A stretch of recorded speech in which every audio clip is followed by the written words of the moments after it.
안녕하세요. 반갑습니다. 먼저 제 소개를 간략하게 할게요.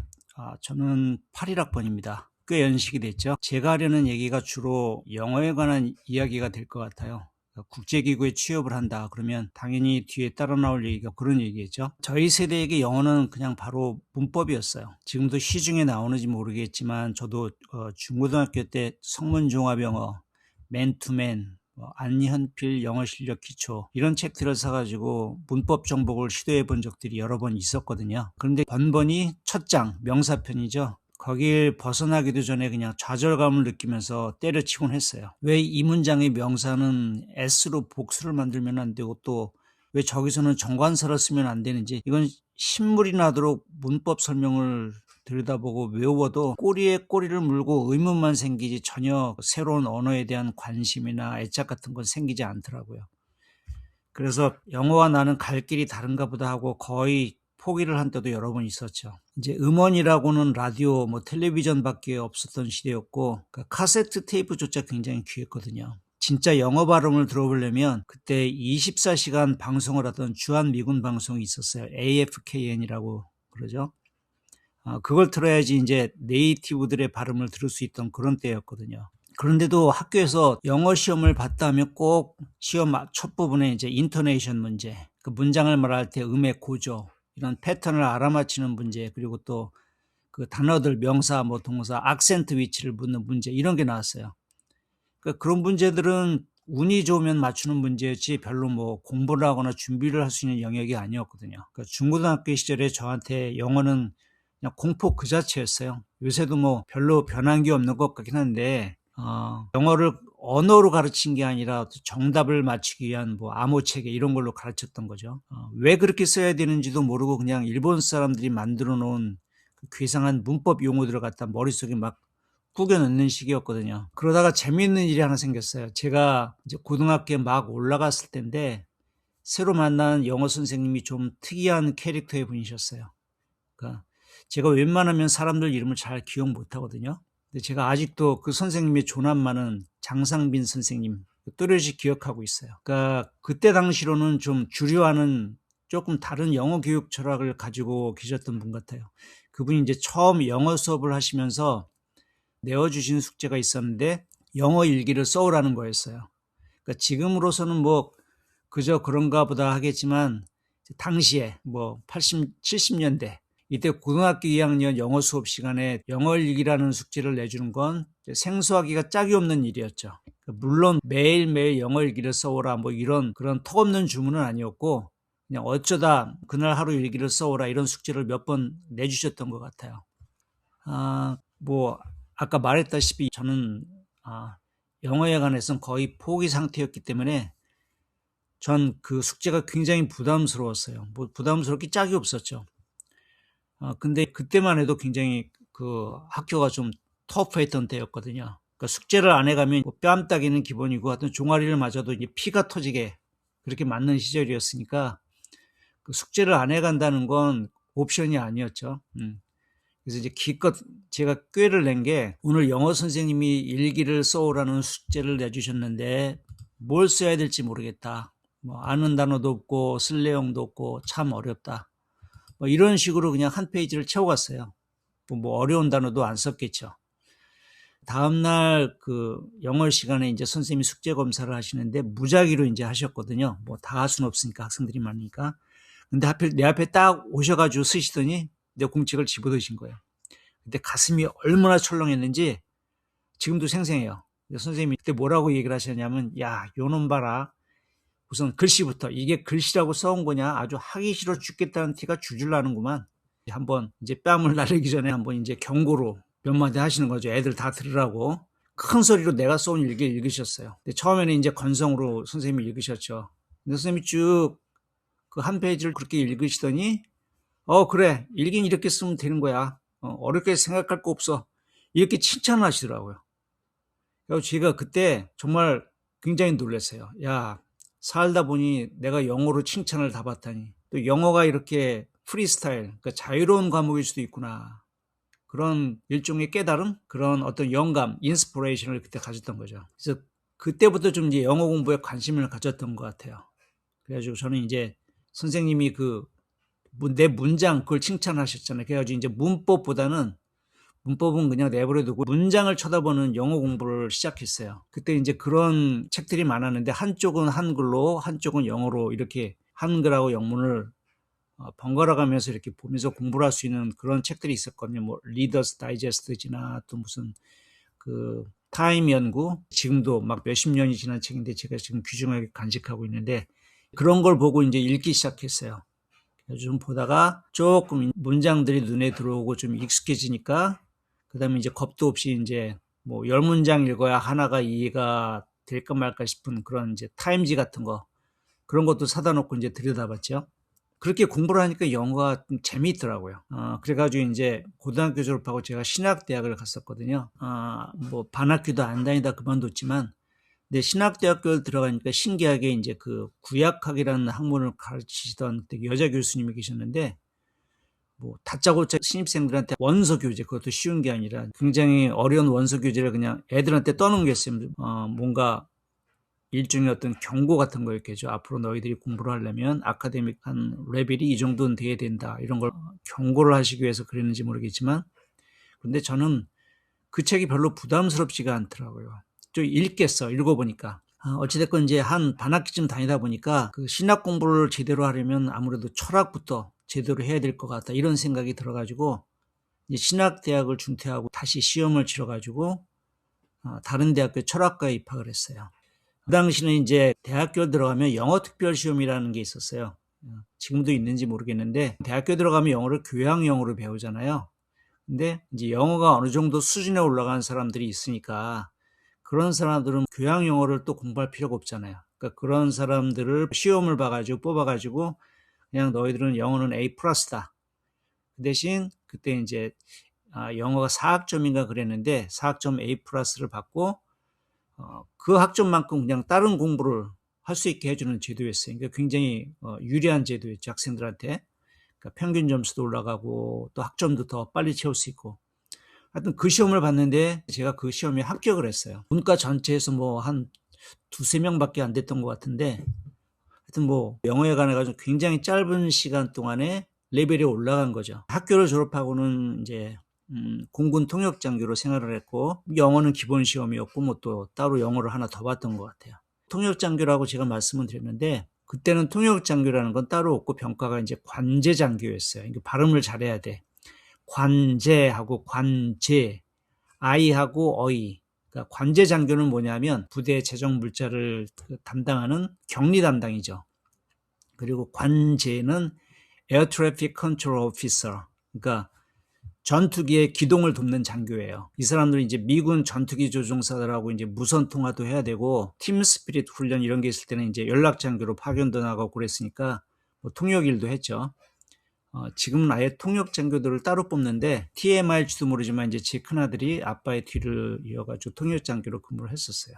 시험을 따로 봐가지고. 근데 어찌됐건 그래서 근무를 하고 제대한 다음에는 이제 은행에 들어가서 생활을 하다가 또 회사에서 보내주는 MBA 프로그램도 있었거든요. 뭐 월급도 주고 학비도 다 대주고. 근데 어느 날 갑자기 회사에 그런 제도가 생겼는데 응시 자격이 있을 거 아니에요. 뭐 토익 몇 점, 토플 몇 점 이상. 지원하는 사람이 별로 없더라고요. 저는 이제 그때까지 하여튼 모든 시간 동안에 저는 책을 꾸준히 계속 읽어왔어요. 그러니까 시간이 있을 때마다 이제 회사 근처, 사무실 근처, 광화문 교보문고에 가가지고 책들 둘러보고 새로운 소설책 있으면 좀 거기서 읽어보다 흥미가 있으면 사가지고 오고 그러다 뭐 출퇴근 시간에 좀 읽고 재미있으면 뭐 끝까지 읽기도 하고 재미가 없으면 뭐 한 챕터만 읽고 그냥 던져버리고 뭐 이런 식으로 책을 쭉 읽어왔어요. 시간 날 때마다 이제 소일 삼아서 하는 그런 독서였기 때문에 책을 읽는 속도도 뭐 진도도 들쑥날쑥 뭐 일정하지 않고 뭐 그랬지만 제가 좋아하는 술 먹는 것만큼이나 책 읽는 것도 굉장히 즐거웠거든요. 근데 MBA를 갔다 온 게 저한테는 개인적으로는 별로 큰 도움이 되지는 않았던 것 같아요. 그러니까 제가 신학하고 철학을 전공한 아카데믹 백그라운드가 있는 사람인데 경영학 공부를 한다는 게 좀 쉽지 않더라고요. 제가 넘어간 측면도 있는 거죠. 가족들을 다 데리고 공부를 하러 갔기 때문에 안전한 생활 환경, 그게 저한테 제일 중요했기 때문에 이제 백인들이 주로 사는 그 조그만 학교로 유학을 갔거든요. 근데 가보니까 그 학교가 마침 미국 MBA 랭킹에 엄청 신경을 쓰는 그런 학교더라고요. 그래서 학생들 취업률을 높이려고 아주 애들을 엄청 잡더라고요. 머리에 뚜껑이 열린다는 게 진짜 리터럴한 표현이구나. 그 정도로 느껴질 정도였어요. 근데 더 큰 문제는 이제 학교를 졸업하고 귀국할 때쯤 되니까 우리 집 애들이 돌아오려고 그러질 않는 거예요. 이제 큰애는 이제 막 중학교를 다니다 미국에 갔었는데 이제 거기서 학교를 다니다 보니까 자기들 딱 계산이 되는 거지. 너무 좋은 거야. 거기가 공부하기가 편하고. 뭐 자식 이기는 부모가 없잖아요. 이제 결국 이제 그때부터 제가 기러기 아빠가 되고 말았죠. 거의 한 16년 그 정도를 한 것 같아요. 그래서 하여튼 한국에서 혼자 생활을 하다가 보니까 뭐 너무 외롭고 막 남는 게 시간이더라고요. 그렇다고 매일 술을 먹을 수도 없고 블로그를 하나 열었어요. 제가 유학을 가기 전에 좋아하던 작가가 있었는데 여행 작가 빌 브라이슨. 아시는 분들이 많을 거예요. 우리나라에는 별로 소개가 안 돼 있던 사람이고 근데 미국에 가 보니까 거기서 엄청 인기가 있더라고요. 이제 애들 때문에 중학교 뭐 이런 데 가보면 선생님들 책꽂이 그 사람 책이 거의 막 한 권씩 꽂혀 있더라고요.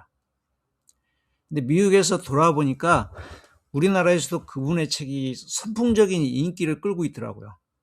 그때 나를 부르는 숲인가 하는 책이 이제 제일 먼저 번역이 돼서 나서 막 베스트셀러에 올라가 있고 여행 작가인데 굉장히 사람들한테 호응을 받고 있었어요. 되게 신기하더라고요. 제가 좋아하던 작가, 제가 미국 가기 전엔 별로 사람들이 몰랐던 작가가 와보니까 막 그런 인기를 끌고 있는 게 너무 신기하기도 하고 그래가지고 호기심이 생겨가지고 그 번역된 책을 좀 읽어봤어요. 근데 이 번역이 좀 이상하더라고. 그 원서하고 이제 대조를 하면서 읽어봤는데 너무 오역을 해놓은 데가 많아가지고 좀 굉장히 막 허탈한 생각이 들 정도였어요. 저자가 워낙 유머가 있는 사람이기 때문에 꾸준하게 인기를 끌고 지금까지도 이제 인기를 끌고 있지만 원서를 먼저 본 사람의 입장으로서 뭔가 배신당한 느낌도 들고 또 내가 좋아하는 작가를 가져다가 저렇게 번역을 해나 이런 어떤 분노 뭐 이런 오지랖 내가 그 책을 읽으면서 느꼈던 그 즐거움을 다른 사람들도 제대로 한번 느끼게 해주고 싶다. 이런 오지랖도 생기고 그래가지고 블로그 계정을 하나 만든 거예요. 이제 거기 올린 글이 지금 한 7,000개가 넘으니까 엄청 열심히 써댔죠. 그걸 꾸준히 열심히 하고 있으니까 그렇게 잘났으면 네가 한번 해봐라 뭐 이런 건지는 모르겠지만 번역을 해보자는 제안이 들어오더라고요. 그래서 이제 낮에는 회사 다니고 저녁에는 뭐 술 먹거나 아니면 또 시간 나면 번역을 하거나 근데 본업이 따로 있으니까 그렇게 열심히 하지는 못했지만 다양하게 뭐 신학, 뭐 경영학, 그다음에 소설 몇십 권을 한 것 같아요. 문학동네 같은 데서 책 이제 다른 사람이 번역한 거 좀 검수를 해달라는 것도 몇 번 하기도 하고 그렇게 생활을 하고 있었는데 이제 50대 중반이 되니까 그때까지 없던 이상한 풍토가 이제 회사에 생기더라고요. 뭐 명예퇴직 이게 제가 이제 슬슬 눈치가 보이는 나이잖아요. 50대면. 근데 아직 뭐 애들이 그 미국에 있고 그죠? 큰애는 이제 졸업을 해가지고 대학 졸업하고 왔지만 아직 둘째는 형하고 10살 차이가 나기 때문에 공부 중인데 들어오라고 그럴 수도 없고 근데 가만히 앉아 있자니까 슬슬 이제 막 등 뒤가 머리 뒤가 따갑고 그러고 있던 와중인데 이제 우리나라에 유일하게 국제기구 헤드쿼터가 있는 게 있거든요. 그때 생겼는데 바로 그때쯤 우리나라 송도에 박근혜 대통령이 이제 일종의 치적의 일환으로 삼기 위해서 유엔 산하 기구 비슷하게 이제 국제 환경 기구가 생겼는데 그걸 엄청나게 우리가 지원을 해주는 그런 조건으로 유치를 해왔어요. 그게 송도에 이제 헤드쿼터가 생겼거든요. 근데 거기에서 직원을 모집한다는 걸 알게 됐어요. 처음에는 이제 온보딩 코디네이터라고 거기 새로 입사한 직원들이 이제 거기 생활환경에 조직에 적응하도록 이제 돕는 그런 일자리였거든요. 처음에는 그 자리로 갔다가 이제 나중에 거기에서 잠깐 근무하다가 그 새로 생기는 기구니까 계속 막 포지션이 많이 생겼거든요. 나중에는 파이낸스로 옮겨가지고 거기서 한 10년쯤 일을 하다가 이제 얼마 전에 퇴직을 했죠. 그래서 저는 굉장히 영어라는 게 저 개인적으로 굉장히 어떤 도움을 많이 받은 그런 분야이기도 하고 또 제 인생을 좀 덜 외롭고 덜 심심하게 만들어준 굉장히 좋은 어떤 분야 학문 도구였거든요. 그래서 영어라는 데 대해서 굉장히 관심이 많이 있어요. 공부 방법도 관심이 많고, 또 회사 다니면서 고등학생들 과외도 대원외고 뭐 과학고 이런 학생들 영어 과외도 좀 많이 해줬고, 그 영어 공부에 관한 저도 나름의 어떤 생각이 있는데, 엉터리 광고들이 굉장히 많이 유행을 했었어요. 뭐 얼마 만에 귀를 뚫어주겠다느니, 뭐 이 기계를 사용하면 하루에 단어를 몇 개 외우게 할 수 있다느니. 근데 정말로 송곳으로 뚫듯 며칠 만에 귀를 뚫을 수 있다고 생각하는 걸까요?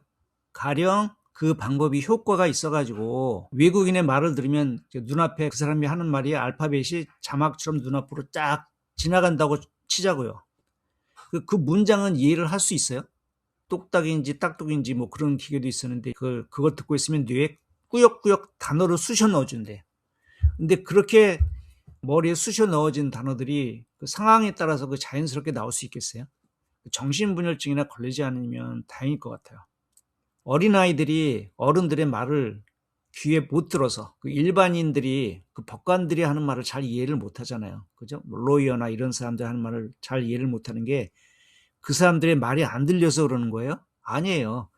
배경 지식, 뭐 문맥 이런 게 없기 때문에, 모르기 때문에 이해를 못 하는 거지. 단어 학습기로 그렇게 기계처럼 외운 단어들은 실제 상황에서 뇌에서 withdraw, 인출이 안 돼요. 그냥 좀 더 죽은 지식이지. 그냥 시험을 보기 위해서 그냥 집어넣은 그런 지식이지. 그러니까 단어들이 실제로 어떻게 어울려서 노는지, 그러니까 그런 걸 컬러케이션이라고 그러잖아요.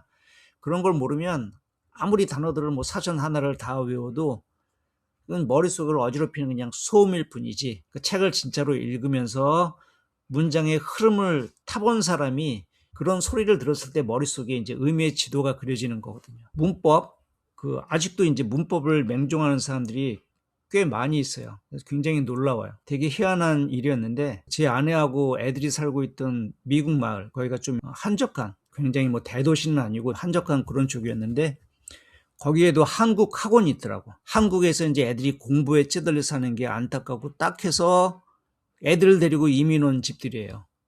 그래서 아이들을 좀 더 자유로운 환경에서 그렇게 키우겠다고 이민을 와가지고 한국 엄마들이, 아줌마들이 고국에서 선생님들을 모셔다가 거기 학원을 차렸어.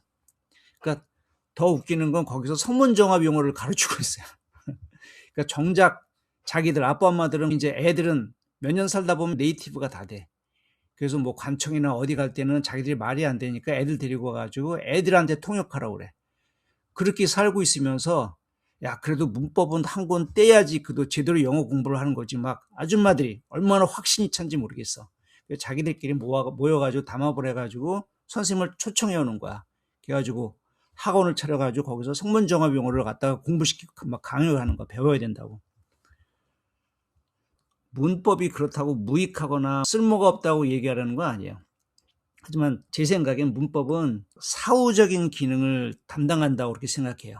아무 지장 없이 말을 하면서 살다가 그래도 어느 순간 이거 왜 이렇게 말을 하는 거지? 이게 궁금해질 수가 있잖아요. 문법은 그럴 때 사후적으로 어떤 알리바이, 언어의 알리바이를 제공하고 정리를 할 수 있게 해주는 거지, 그게 말을 배우는 전제가 되어서는 안 된다고 저는 생각하거든요. 아직 말도 안 되고 책도 제대로 안 읽히는 사람한테 야, 이것부터 공부하고 문법책을 들이미는 건 이게 진짜 영어가 재미있을까봐 초를 치는 짓이라고 저는 생각해요. 또 회화도 그래요. 그 머릿속에 상황을 몇 개 만들어가지고 시나리오대로 그냥 몇 문장을 딸딸딸 외워가지고 그렇게 머릿속에 재워두고 있는 사람도 있잖아요. 그러다가 언젠가 실제 상황을 만나게 되면 이제 재앙이 시작되는 거예요. 이제 처음엔 유창하게 몇 마디 하겠죠. 그럼 원어민이 이 사람 영어 되네. 배려를 멈추고 그다음부터 이제 편하게 얘기를 시작하면 이제 여러분은 그 순간부터 그 사람과 헤어지는 순간까지 그냥 과묵하게 웃고만 있어야 돼요. 그러니까 영어를 진짜 저 개인적으로 제가 느끼기에 생존의 도구로 만들고 싶으면 그냥 좀 과격하게 얘기하면 닥치고 읽어야 돼. Just shut up and just read. 그러니까 야, 책을 읽어가지고 어느 세월에 영어가 늘겠냐. 답답해할 수 있지만 지름길이 없어요. 나중에 결국 돌아가지고 보면은 이 길이 맞구나. 그런 생각이 드실 거예요. 그리고 그렇게 공부를 해야지 자신이 어떤 세계를 바라볼 수 있는 또 하나의 더듬이 같은 역할을 할 수 있는 그런 인식의 도구, 그런 거로 사용할 수 있으려면 독서로 책을 읽어가지고 영어를 갖다 배워야 돼요. 나는 뭐 듣기가 안 돼. 나는 뭐 말하기가 안 돼. 아니, 본질은 하나의 읽기가 안 되는 거, 읽기가. 언어를 동물이라고 치면, 언어를 어떤 살아있는 생물이라고 치면은 다리가 4개가 있겠죠. 읽기, 말하기, 듣기, 쓰기. 이게 그 동물의 4개의 다리예요. 그 4개의 다리가 모두 고르게 자라야 속도를 내어서 달릴 수가 있는 거예요. 어느 한쪽이라도 부실하면 쩔뚝거리게 돼요. 속도가 떨어져요. 저는 이 4개의 기능이 결국 리딩으로 인수분해 된다고 생각하거든요. 무슨 말이냐면 스피킹이 뭐예요? 입으로 소리내서 하는 리딩이잖아요. 입으로 소리내서 하는 리딩, 그게 스피킹이야. 리스닝은 내 귀로 받아들이는 리딩이에요. 내 눈이 글을 읽는 속도가 원어민의 말 속도를 따라잡지 못하면 어떻게 그 사람들이 하는 말이 이해가 되겠어요? 라이팅은 책을 읽어서 내 안에 뭔가 쌓이면 그게 어느 순간 흘러 넘쳐 나오거든. 그게 라이팅이지. 만약 여러분이 진짜 언어로서의 그런 영어를, 도구를 갖추고 싶다면, 어떤 외국에 나가서 취업을 한다거나 아니면 국제기구에 취업을 한다거나 그런 정도의 영어 실력을 갖추고 싶으면 Shut up and just read. 고민할 시간에 책을 읽으세요.